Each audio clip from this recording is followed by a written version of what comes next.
बिस्मिल्लाहिर्रहमानिर्रहीम। अस्सलाम वालेकुम। स्पेक्ट्रम सिक्योरिटी से इमरान मेमन एक बार फिर आप लोगों के साथ हाजिर। आई एम सॉरी, आज थोड़ी सी आवाज़ डाउन है मेरी because I am suffering from fever and a little sore throat. Karachi में शायद थोड़ा सा एक वायरस जो है वो भी आया हुआ है, तो इस वजह से मैं आज जो है वो थोड़ा सा धीमा भी बोल रहा हूँ। और मैंने जो ट्रेडिंग स्ट्रेटजी रिपोर्ट होती है उस पर भी इस वीकेंड पे जो है वो काम नहीं किया, जिसके लिए माज़रत। सबसे पहले हम डिस्कस कर लेंगे कि किस तरह से हमने पिछला हफ्ता जो है वो डिस्कस किया था और क्या लेवल्स हमने इंडिकेट किए थे, जिसमें ये भी बताया था कि अग्रेसिव शॉर्ट कवरिंग भी हो सकती है और किसी ने अगर कोई बाय अटेम्प्ट लेना है तो वो भी लेके कहाँ पे अपनी प्रॉफिट टेकिंग जो है वो कर सकता है। सबसे पहले मैं उस जो आउटलुक मैंने डिस्कस किया था उसको थोड़ा सा मैं बता दूंगा, ताकि फिर ये जो रैपअप में जो मैंने बात लिखी हुई है ये भी मोर और लेस उसी चीज़ को कवर कर रही है। तो इट्स बेटर कि कोई ये ना समझे कि मैं अब जो है वो बात कर रहा हूँ होने के बाद। तो ये आप देख सकते हैं मेरा वीडियो जो मैंने 27 अगस्त को पोस्ट किया था for the coming session of 29 August and the week. तो वीकली आउटलुक में ये आप देख सकते हैं, और 29 अगस्त से सितंबर की 2 तक के लिए क्या आउटलुक डिस्कस किया था, ज़रा सुन लीजिए इसको। 570 के आसपास लगा, तो ये भी उस पिछले हफ्ते के लो के मुकाबले में नीचे, तो लोअर हाई लो सिनारियो बना है, जिसका मतलब ये हो रहा है कि जो करेक्शन है वो अब बेरिश रिवर्सल की तरफ जा सकती है। लेकिन साथ साथ एक और चीज़ जो इम्पॉर्टेंट है, जो शायद शॉर्ट टर्म के लिए होगी, maybe for the coming week, maybe for the coming 4 to 5 days, वो ये हो सकती है कि इस वक्त जो हमने लास्ट सेशन 26 तारीख का देखा था फ्राइडे को, इस दिन हमने वॉल्यूम में बढ़ोतरी देखी, कमी नहीं देखी। वॉल्यूम को हमने बढ़ता हुआ देखा and the volumes from KSE 100 index वर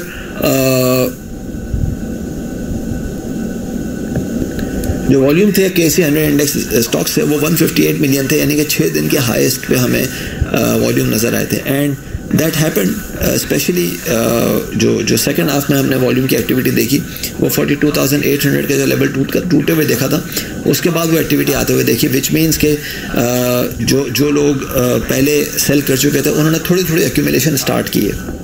ऐसा नहीं है कि यहाँ से चीज़ें जो हैं वो बिल्कुल ही बॉम्बास्टिक तरीके से ऊपर चली जाएंगी, लेकिन कहीं नज़र आ रहा है कि यहाँ पे थोड़ी सी जो पैनिक सेलिंग जो हुई थी उसमें थोड़ी सी एक्यूमुलेशन जो है वो अपनाई गई है। उस पैनिक सेलिंग को एक्यूमुलेशन के लिए जो है वो उसको देखा गया है कि चीज़ें जो है ड्रास्टिकली नीचे आई हैं तो थोड़ी थोड़ी बाइंग की जाए।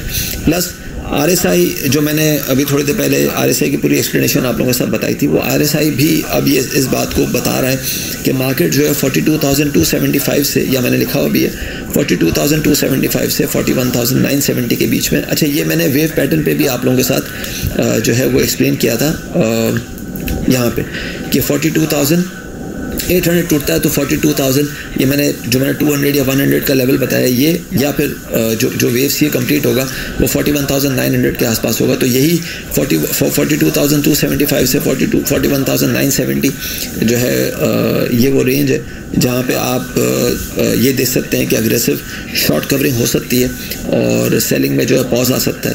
अगर आपने इस लेवल को बाय के लिए सोचना है या यहाँ पे बाय करना है तो अपने एक्सपोजर का या जो टोटल पोर्टफोलियो आप यूज़ करते हैं या टोटल कैश जो आप यूज़ करते हैं उसका 20-30% जो है वो करके यहाँ पे देखें, टेस्ट करें इस लो को।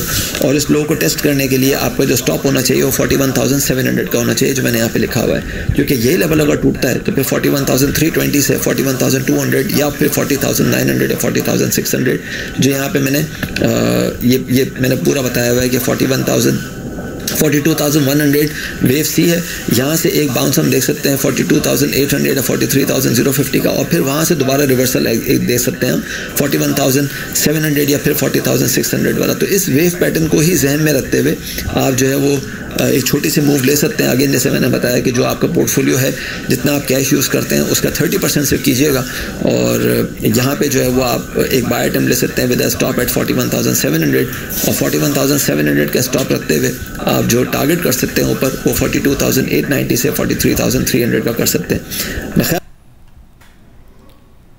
तो हमने जो ये लेवल आप लोगों के साथ डिस्कस किया था कि आप 42,100 या 41,900 के आसपास बाय कर सकते हैं, और 41,700 को अपना स्टॉप लॉस रखते हुए 42,890 या 43,300 का टारगेट जो है वो आप लुक फॉरवर्ड कर सकते हैं। हमने देखा कि पिछले हफ्ते मार्केट ने 43,000 पहले तो 41,828 का लो लगाया, एग्जैक्टली वही रेंज जो आपके साथ बताई थी, और फिर उसके बाद मार्केट ने 43,052 का हाई लगाया, अगेन अल्हम्दुलिल्लाह वही रेंज 42,890 से 43,300 के बीच की रेंज बताई थी कि इस रेंज में आप प्रॉफिट टेकिंग को भी नोट कर सकते हैं।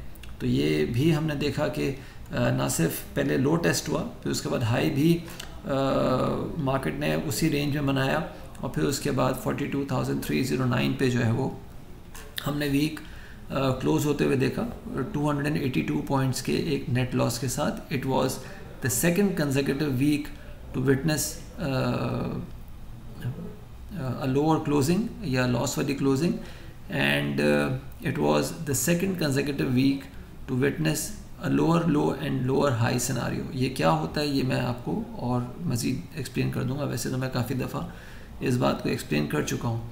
वॉल्यूम्स की अगर बात करें तो KSE 100 इंडेक्स स्टॉक से 606 मिलियन शेयर्स ट्रेड होते हुए नज़र आए, जो कि पिछले हफ्ते के मुकाबले में 2% ज़्यादा होने के बावजूद भी ये नहीं बता रहे कि एक्यूमुलेशन जो है वो लो पे हुआ है, क्योंकि इस वॉल्यूम में 140 मिलियन और 153 मिलियन ये बनता है तकरीबन कोई 293 मिलियन, और 293 मिलियन जो है वो पूरे इस 606 मिलियन का 48% है। अच्छा, अब ये 48% वॉल्यूम जो निकला ना, ये बेसिकली हमने देखा कि ये निकला इस सेशन में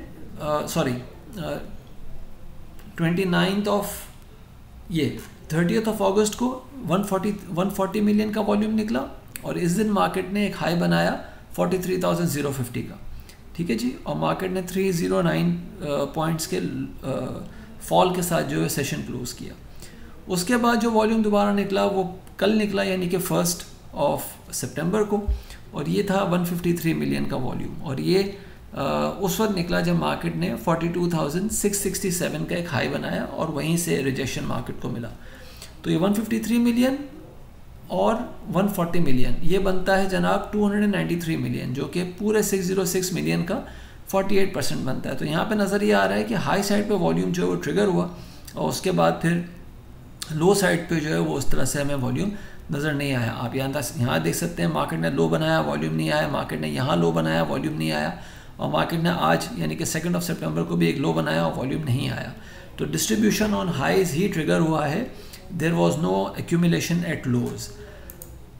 इस बात को मैंने यहाँ पे जो है वो फर्दर एक्सप्लेन किया हुआ है अपने राइटअप में। अच्छा, अब आने वाले हफ्ते की अगर बात करें तो मार्केट ने पिछला हफ्ता जो है वो 30 मूविंग एवरेज के नीचे क्लोज़ किया था, जो कि जिसके बारे में मैंने बताया था कि ये इस बात की इंडिकेशन है कि बेरिश जो करेक्टिव रिवर्सल है वो बेरिश ट्रेंड की तरफ जो है वो सिग्नल कर रहा है। और अब ये जो हमने आज हफ्ता क्लोज़ होते हुए देखा, ये 20 moving average, weekly 20 moving average के नीचे देखा, जो कि 42,000। अगर हम वीकली यहाँ पे अगर मैं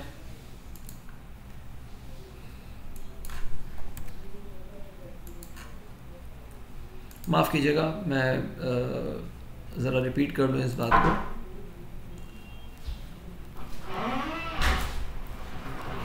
पिछला हफ्ता हमने वीकली 30 मूविंग एवरेज के नीचे क्लोज होता हुआ देखा था, और अब हमने वीकली 20 मूविंग एवरेज के नीचे, जो कि 42,570 पे लाया कर रहा था, उसके नीचे क्लोज होते हुए देखा, तो वो भी इस बात को फर्दर इंडिकेट कर रहा है कि चीज़ें जो है वो करेक्शन से निकल के बेरिश रिवर्सल की तरफ जा रही हैं। और ये अगर हम देखें तो ये वो हफ्ता है जो 15 अगस्त को स्टार्ट हुआ था, इसमें हमने 43,887 का हाई लगते हुए देखा। उसके बाद जो 22 अगस्त को जो हफ्ता स्टार्ट हुआ, जो पिछला हफ्ता था, वो हमने उसमें हाई लगते हुए देखा 43,684 का, जो कि उससे पहले वाले हफ्ते के हाई से नीचे था। और साथ साथ जो लो लगते हुए देखा हमने वो 41,000 जो हमने लो लगते हुए देखा वो 42,540, माफ़ कीजिएगा मैं ज़रा तबीयत सही नहीं है, इस वजह से थोड़ी सी मिस्टेक्स ज़्यादा हो रही हैं। तो 42,547 का हमने लो देखा, जो उससे पहले वाले हफ्ते के लो के मुकाबले में भी डाउन था। अब जो हमने लास्ट हफ्ता गुजरते हुए देखा, उसमें जो हमने हाई देखा वो 43,050 का था। अगेन इस हाई से के मुकाबले में ये हाई नीचे था, और इस हाई के मुकाबले में ये वाला हाई नीचे था। और अगेन जो लोज लगे वो भी इस लो के मुकाबले में ये वाला लो नीचे था, और ये लो इसके मुकाबले में नीचे था। तो लोअर हाई यानी कि जो हाई लगा वो पिछले के मुकाबले में लो था, और जो लोअर लो यानी कि जो लो लगा वो भी पिछले के मुकाबले में लो था। तो ये एक लोअर हाई लोअर लो सिनारियो पूरी तरह से बनता हुआ नज़र आ रहा है। और हफ्ता जो है वो 4 हफ्तों के लोएस्ट लेवल पे क्लोज हुआ। ये आप देख सकते हैं कि 8 अगस्त को जो हफ्ता स्टार्ट हुआ था उसमें 42,857 पे जो है क्लोजिंग आई थी। उसके बाद फिर 43,270 पे आई, फिर 42,591 पे आई, अब 42,309 पे आई। तो 4 हफ्ते के लोएस्ट लेवल पे जो है वो हमने क्लोजिंग देखी है। ये भी बता रहा है कि चीज़ें जो हैं वो ठीक सिम्प में नहीं जा रही। ठीक है जी। तो आने वाले हफ्ते के लिए अगर हम बात करें तो स्टांस वही है जो मैं 2 हफ्ते से बता रहा हूँ कि डोंट गेट कैरीड अवे, और अपने कॉशियस अप्रोच को अपना के रखें। प्रॉफिट टेकिंग की तरफ ध्यान दें। प्रॉफिट टेकिंग नहीं कर सकते तो एटलीस्ट ऐसे लेवल्स पे अपने स्टॉप्स को ट्रेल कर लें कि नुकसान ना हो। रेजिस्टेंस इस हफ्ते आने वाले हफ्ते में जो रेजिस्टेंस एक्सपेक्टेड है वो 42,525 से 42,600 की रेंज है, जबकि 42,790 से 850 कि हम मैक्सिमम एक लेवल देख सकते हैं जहाँ पे इंडेक्स का आने वाले हफ्ते के लिए टॉप लग सकता है। जो सपोर्ट है वो 42,090 से 41,970 की है, लेकिन 41,700 का लेवल ऐसा है कि जिसको हम थ्रेशोल्ड कह सकते हैं between bearish and bullish trend, क्योंकि ये लेवल अगर टूटेगा तो फिर सेलिंग प्रेशर हम एग्रीवेट होते हुए देख सकते हैं 41,480 से 41,100, या हो सकता है कि हम 41,050 भी लगता हुआ देखें, क्योंकि इंडेक्स जो है वो इस वक्त एक डिसेंडिंग ट्रायंगल का शिकार हो चुका है। ये आप देख सकते हैं डिसेंडिंग ट्रायंगल मैंने पिछले 2-3 वीडियोस में भी आपके साथ शेयर किया था, और ये वीकली टर्म्स पे हेड एंड शोल्डर्स पैटर्न जो RSI पे फॉर्म हो रहा है, ये भी मैं मेरे ख्याल से कोई फर्स्ट वीक ऑफ अगस्त से बार बार रिपीटेडली आपको बता रहा हूँ। प्लस ये मैंने वीडियो आपके साथ शेयर किया था 17 अगस्त को, जिसमें मैंने हिडन RSI की बात की थी। ये भी ज़रा एक दफ़ा आप देख लें तो याद दहानी आपकी हो जाएगी। Which was an indication कि यहाँ पे पॉजिटिव डाइवर्जेंस RSI पे क्रिएट होना शुरू हो गया। मार्केट में नए लो लग रहे हैं, लेकिन RSI में नए लो नहीं लग रहे। तो ये एक बता रहा था पॉइंट कि यहाँ से चीज़ें जो है वो ऊपर की तरफ बाउंस कर सकती हैं। साथ साथ मैंने बहुत सारे इंडिकेटर्स आपके साथ 22 जुलाई को मेरा वीडियो देख लीजिएगा। 22 जुलाई को 39,600 का आप लोगों के साथ लो टेस्ट किया, बताया था कि मार्केट शायद इसके नीचे होल्ड ना करे, मार्केट यहाँ से एक अच्छा बाउंस ले सकती है, एंड मार्केट डिड दैट। अच्छा, अब इसका ही ऑपोजिट हमें अब नज़र आ रहा है। अगर हम बात करें ना यहाँ पे,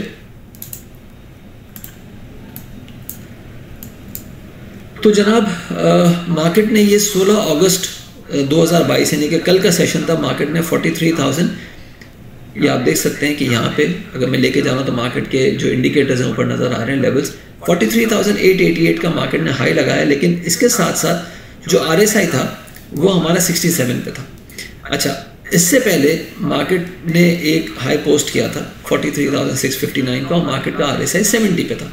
अच्छा, आज मार्केट ने एक नया हाई पोस्ट किया, एक नई हाई क्लोजिंग दी 43,676 की, लेकिन मार्केट का RSI जो है 69 पे। अब आप हिसाब लगाएं कि कल मार्केट का RSI 70 के आसपास था, और आज मार्केट का RSI जो है वो 69 के आसपास है। तो मार्केट में जो है वो अब ये नज़र आ रहा है कि मार्केट अपने हाई, और उससे पहले मार्केट का जो RSI 65 था, ठीक है मार्केट ने 43,800 का मार्केट ने हाई लगाया, लेकिन मार्केट का RSI 70 पे था, ठीक है। तो आप ये देख सकते हैं कि 70 पे जब जब 70 पे RSI था तो 43,600 पे हमारा इंडेक्स था, लेकिन जब 43,800 पे या 43,800 के आसपास मार्केट ट्रेड कर रही थी तो मार्केट का RSI 67 पे था, और अब मार्केट का RSI 69 पे है। तो यहाँ पे नज़र आ रहा है कि मार्केट का यहाँ पे जो एक हाई जो RSI का हाई पोस्ट हो चुका था, उस RSI के हाई ने मार्केट के हाई के साथ मूव नहीं किया, मार्केट का नया हाई लगा लेकिन RSI नीचे आ गया। इसी तरह से अगर हम देखें तो, और ये जब नेगेटिव डाइवर्जेंस क्रिएट हो रही होती है ना, इसको हम कहते हैं हिडन नेगेटिव डाइवर्जेंस, यानी कि बाज़ाहिर नज़र नहीं आ रही होती, लेकिन वो एक ट्रिगर होती है बड़े फॉल का। अगर आप इसी को यहाँ पे देखें, 12 अप्रैल 2022 को मार्केट का RSI है 66, आप इस लेफ्ट साइड पे देख सकते हैं 66.8 मार्केट का। तो इस वीडियो को पूरी तरह से देख लीजिएगा और उसमें फर्दर आपको चीज़ें जो एक्सप्लेन हो जाएंगी कि किस तरह से मैंने हिडन डाइवर्जेंस का जो है वो जिक्र किया था। एंड आप ये देख सकते हैं कि उस वक्त से अब तक IMF के पैसे भी आ गए, मॉनेटरी पॉलिसी भी अनचेंज रही, क्रूड ऑयल भी नीचे आ गया, डॉलर भी 218-219 के आसपास जो है वो अपने आप को अब मेंटेन कर रहा है, 200 शायद 21-22 का हाई लगाने के बाद, ये इंटरबैंक की बात कर रहा हूँ। तो ये सब चीज़ें होने के बावजूद भी मार्केट जो है वो 43,800 का हाई लगाने के बाद आज 42,300 पे क्लोज होती है, तकरीबन कोई 1500 पॉइंट डाउन। क्यों ऐसा हुआ, इसका जवाब शायद आप लोगों को वो लोग ही बेहतर बता सकेंगे जो स्टोरी टेलर्स होते हैं, जो कहानियाँ कर रहे होते हैं, जो चटपटी बातें कर रहे होते हैं कि इसमें ये खबर है तो ये हो जाएगा, इसमें ये खबर है तो ये हो जाएगा। मैंने अपना सिर्फ फोकल पॉइंट आप लोगों के साथ एक ही टेक्निकल एनालिसिस का रखा हुआ था, और उसमें मैं बार बार आप लोगों को मैं रिपीटेडली बता रहा था। टाइम साइकिल्स के ऊपर मैंने काफ़ी दफ़ा जिक्र किया था, उस टाइम साइकिल का जिक्र मैंने यहाँ पे मंथली रिपोर्ट में भी पिछले कोई एक सवा महीने से मैं इसको भी रिपीट कर रहा हूँ। टाइम साइकिल्स को भी देख लीजिएगा, इस रिपोर्ट को भी बड़ा गौर से पढ़ लीजिएगा, और इस टाइम साइकिल का जो जिक्र है वो मैंने काफ़ी अपने वीडियोस में भी कर चुका हूँ। तो इसको अगर आप गौर से देखें ना तो मार्केट अपने टॉप्स लगाते हुए नज़र आ रही है। अब यहाँ पे डिसेंडिंग ट्रायंगल भी एक बन रहा है जो कि बता रहा है कि मार्केट शायद हो सकता है कि जैसे ये पूरी तरह से आप डिसेंडिंग ट्रायंगल देख रहे हैं अप्रैल के महीने से अब तक, ये अप्रैल का जो नो कॉन्फिडेंस मोशन वाला जो हमने हाई लगते हुए देखा था, उसके बाद से मार्केट जो है वो एक लोअर हाई का शिकार ही रही है। तो अब ये भी बता रहा है कि मार्केट जो है वो आहिस्ता आहिस्ता स्टेप डाउन करते हुए कोई 39,900 के आसपास जो है वो कहीं ट्रैवल कर सकती है। तो इसलिए बच कर रहें और अपने पोर्टफोलियोज़ में जो आपने गेन बनाए हैं उनको बुक करना सीखें, नहीं कर सकते स्टॉप्स को मैनेज करना सीखें, रिस्क मैनेजमेंट पे ध्यान दें, don't get carried away with the market. अपना ख्याल रखिएगा। अगर आप मेरी प्रीमियम सर्विसेज में इंटरेस्टेड हो तो मुझे इस नंबर पे व्हाट्सएप करके मुझसे डिटेल पूछ लीजिएगा, मैं इंशाल्लाह ताला आपको जवाब दे दूँगा। थैंक यू, अल्लाह हाफ़िज़।